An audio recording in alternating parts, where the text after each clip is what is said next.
and with the Indiana Fever today. Unfortunately, we have the horrific, terrible news that Sophie Cunningham is officially out for the rest of the season with a torn MCL. What actually happened under the basket that night? Sophie Cunningham suffers a torn right MCL, and the Fever confirms that she will miss the remainder of the season. Fans are upset, accusing Bria Hartley of being intentional, and the referees have remained silent. Sophie's career takes a harsh turn, but she isn't backing down.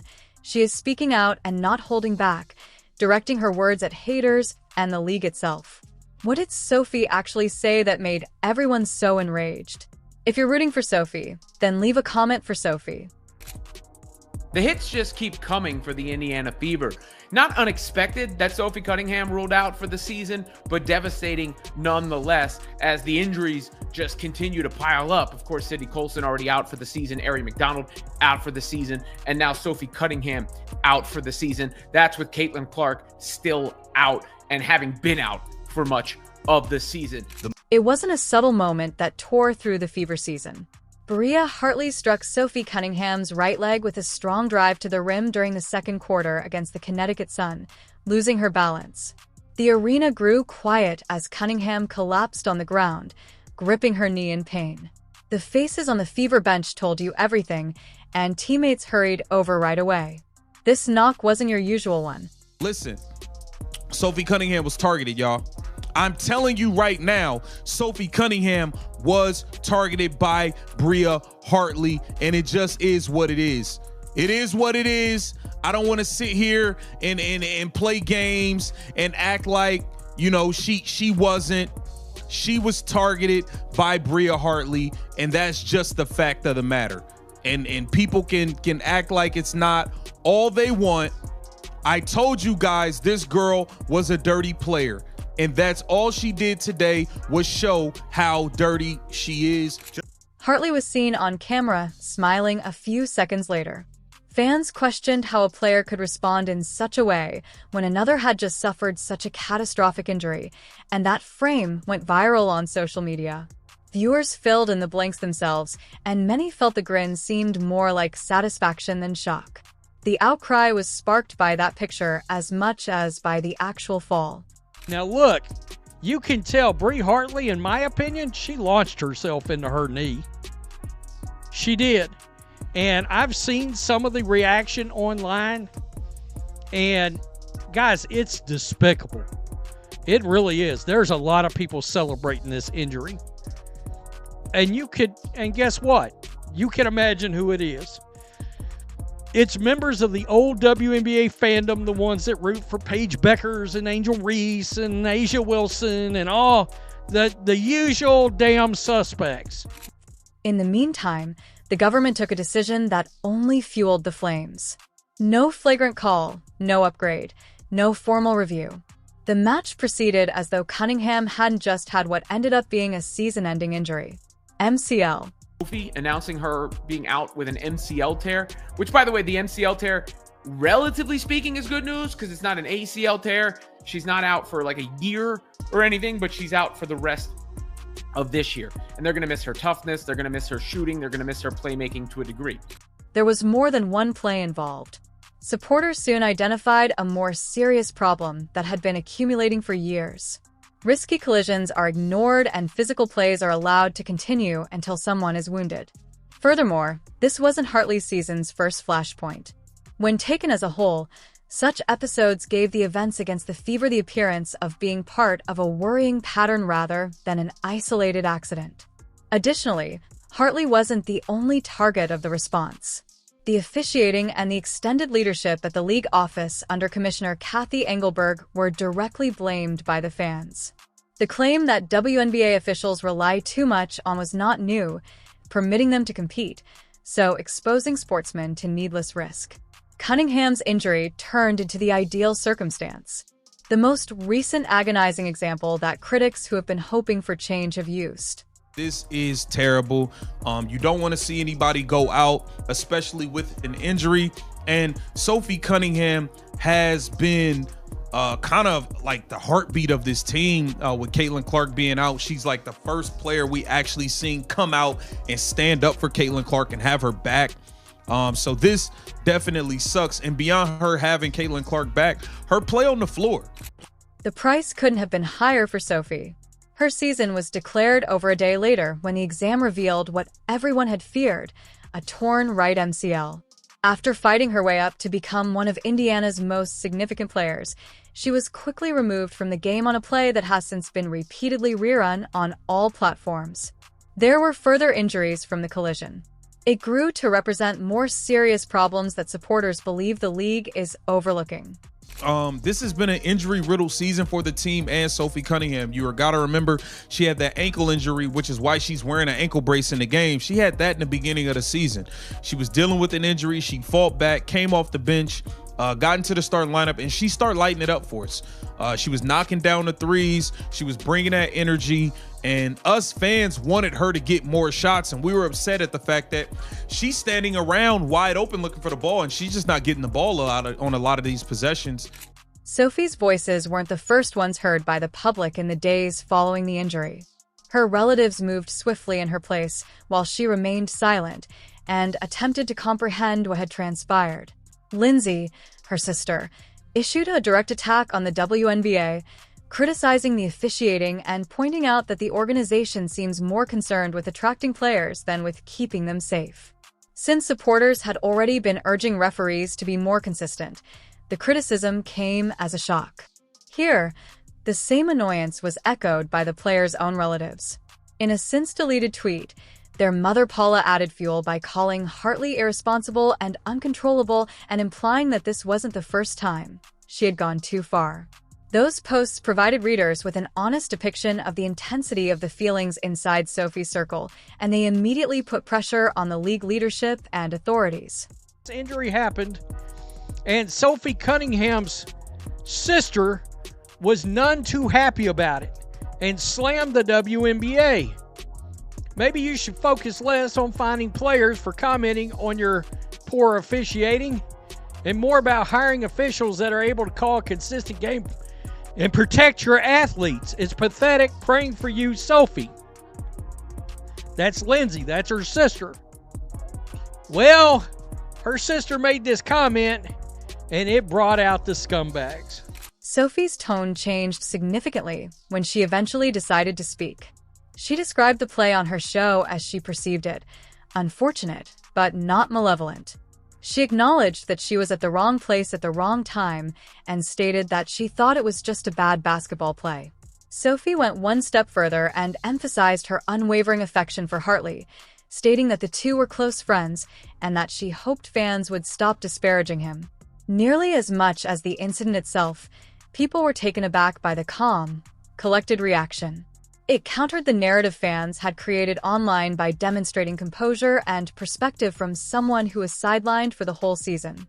I know Bria, and I'm actually really good friends with Bria, and I had been waiting to get on the pod and so we could talk about this because I did want to tweet it out, but I don't think that there was no ill intent. I think it was a basketball play. I was just in the wrong spot at the wrong time. She fell. Like, there's no way that she would go in there and potentially try to hurt me. And so I had nothing but love for Bria, and I even told my mom because she tweeted something. I was like, no, Mom, I get it, but I promise you that I was like, Bria and I are super cool, and she would never try to hurt me, because there are some girls that I think might, but she wouldn't do that. And so I have nothing but love, and so I hope people stop giving Bria some heat, because I don't think she meant to do that at all. Sophie didn't stop there, though. She shifted her focus to a more significant problem during that same podcast interview: responsibility. She attributed her personal injuries to a trend she thought the league already had. When players spoke openly, referees would still penalize players while ignoring risky plays. She reminded the audience that she had already paid a fine for remarks she made against page booers and officials. That point was significant because it clarified the reason behind her family's intense annoyance. According to them, the league did not go far enough in protecting players' bodies, but it was quick to punish words. I'm officially 3 for 3 on being fined by the WNBA. Holy shit. For this? For the pod? Again? They didn't like my comments on Paige Becker's. No way. I didn't even say anything bad. On the whistle, on the quick whistle. Yeah. But like, why? The post that followed completely altered the tone. Sophie sent a direct comment on social media that quickly went viral.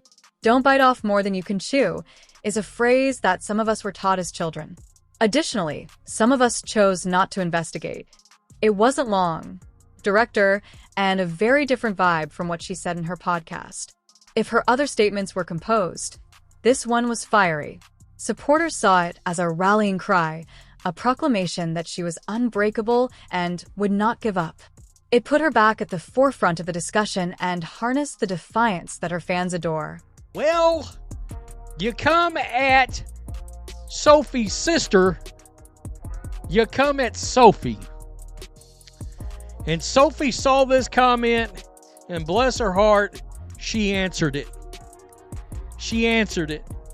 Some of us were raised by the words of, quote, "Don't bite off more than you can chew." And some of us didn't. Quote, "F around and find out." F around and find out. Kiss. God bless this woman. Yeah, seriously. She's great. The two aspects of Sophie's response, severe defiance against detractors and balanced regard for Hartley, ended up cooperating rather than opposing one another. Her honesty and willingness to choose the moral path were demonstrated in the podcast. Her tenacity and resolve to not let anyone to write her story for her were demonstrated in the post. Together, they depicted an athlete who, despite one of the most trying times of her career, was able to strike a balance between perspective and passion, and who wasn't defined by victimization. But that's hilarious. That this hater out there, and there's a lot of them right now. I said yesterday they're mad because Sophie's being called a superstar and this and that and the other. Yeah, Sophie's got more pull than your Asia Wilson. I mean, Asia's on this monumental run. I literally wouldn't have known that if I hadn't stumbled across somebody that said, well, the WNBA is making Asia Wilson's late season MVP push. Sometimes, I mean, you just got to pay attention. The WNBA wants to protect certain people and certain players. Even though Sophie made it apparent that she had no ill will against Hartley, many people still had questions. Was this really an accident that happened? Or was it a component of Hartley's play style that the league had overlooked for too long? This season, Bria Hartley's name has been associated with controversy, and not in a positive way. Fans and commentators were referring to Hartley as one of the WNBA's most careless players long before Sophie Cunningham's knee failed. It took some time for that perception to emerge. Moment by moment, it was constructed around a series of events that consistently placed her in the center of controversy. The most lucid illustration appeared in a Chicago Sky versus Connecticut Sun game when Hartley became involved with Rebecca Allen. The rough play quickly descended into a furious altercation that resulted in Hartley, Allen, and Ariel Atkins being ejected. In the WNBA, ejections are uncommon. Therefore, Hartley's eventual toss was instantly memorable and not in a positive manner. Spectators saw more than simply competitive intensity. They observed a player going too far. But this action right here, oh, there's a lot happening. Yeah. A lot happening. Grab my shirt. I'm feeling the ground. Tina Charles gets hit. She didn't hit the court though. She out of bounds. Ariel Atkins says some words to Bria, and she says she grabbed me first. Then she and Angel reclashed. Cameras saw Hartley tugging Reese's hair as she fumbled for a loose ball, causing her to move. It was whistled as a foul by officials. Fans continued to discuss the optics, though. In the middle of a game, why was one player tugging at the head of another? This incident solidified Hartley's reputation as a player who depended on physical strategies that went far beyond gritty basketball, much more so than his dismissal against Chicago. Atkins, 7 to shoot. Cardoso rolls, catch. Cardoso over the top, can't get it. Reese fights for the rebound and a foul, and this time gets a little chippy and a shove on Nelson Adota. And listen, this arena, typically we'll see some ringside fights, and Charles this time trying to fight through the... You begin to see a track record that explains why so many people were prepared to view the Cunningham accident with mistrust when you combine those moments with footage of Hartley making needless schvies and bumping opponents. A clumsy fall against Sophie's leg might have been dismissed as a difficult break in competition on its own. However, the story stopped being about a rare accident when fans on the internet linked it to the Allen fight and the Reese hair pull. It concerned a player whose reputation was concerning. This is why messages calling for repercussions flooded social media within hours. A fan publicly questioned Hartley's continued participation in the WNBA. Another plainly remarked, "She purposefully grabbed her leg as she descended. She might have easily stayed away from Soph." The pattern of Hartley's previous encounters led hundreds of people to conclude that Sophie's ordeal wasn't just the result of bad luck, regardless of whether intent can ever be established. The Hartley-Cunningham play immediately sparked cries for suspension and public outrage due to those other events, which is also why fans wanted league accountability. This picture is going viral with Bria Hartley with the sinister grin, right? This malevolent look that's on her face right now, clearly smiling after injuring Sophie Cunningham, man. However, the WNBA remained silent in response. No public review, no suspension, and no explanation of why the play didn't call for escalation. Referees and league officials came under fire as well, with many accusing them of condoning risky play in the name of keeping the game rough. It's difficult to overlook the bigger picture. The players themselves are put under strain when a league ignores conduct that many consider to be careless. Hartley may maintain that she plays difficult basketball, but every time the league does nothing, the public's opinion of her as a dirty player just becomes worse. Sophie Cunningham, let's be clear here. Sophie Cunningham was targeted. Let's be very, very clear here. Sophie Cunningham was flat out targeted by a dirty, dirty player. Additionally, Indiana had to face another reality as this dispute raged. How would the Fever even start to rally after being 21 points behind on the road with Sophie out for the season and Caitlin Clark already hurt? The season was saved against the Connecticut Sun, but can it be salvaged, I guess is the question here, because Sophie Cunningham was one of the better players for the Fever all year. She is going to be tough to replace, even if the rest of the squad can get to full strength. But as they've battled, as they've continued to fight, to me, you don't punt on the season because you don't know how many chances you get, and you have to reward that grit. The question just goes back to, again, when is Caitlin Clark going to be back? There remains no clarity on that topic. Indiana's attitude that evening was nothing short of defiant. The Fever discovered something that most teams can't muster on a stage that hostile, with key players out and the game appearing out of reach. A group's refusal to leave quietly. It was obvious where the low point was. As the third quarter progressed, the scoreboard read Connecticut 63, Indiana 42. With 2-point guards already sidelined by season-ending injuries, they were losing Caitlin Clark. Sophie Cunningham was removed with a torn MCL at this point. A 21-point deficit ought to have been the end against a seasoned team like the Sun. An assassin! Kelsey Mitchell! Every game is a home game. Listen to the crowd in Connecticut. Final score in overtime. Fever 99, Sun 93. And Indiana completes the greatest comeback in franchise history. Instead, the biggest comeback in the team's history took place.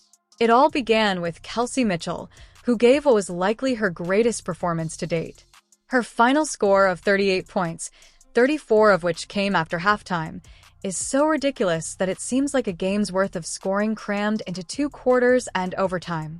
She made 5 long-range baskets, sunk 11 of 12 free throws, and made 11 of 22 attempts. Mitchell made it obvious whose hands would decide the outcome when the game went into overtime by giving Indiana the first 10 points of the extra frame and denying Connecticut the advantage when it counted most. An assassin, Kelsey Mitchell, has a new career high.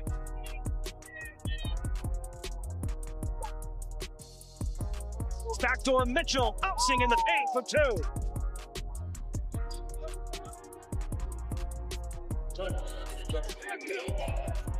Kelsey Mitchell, the big is matched up. Mitchell squeezing through for two and the foul.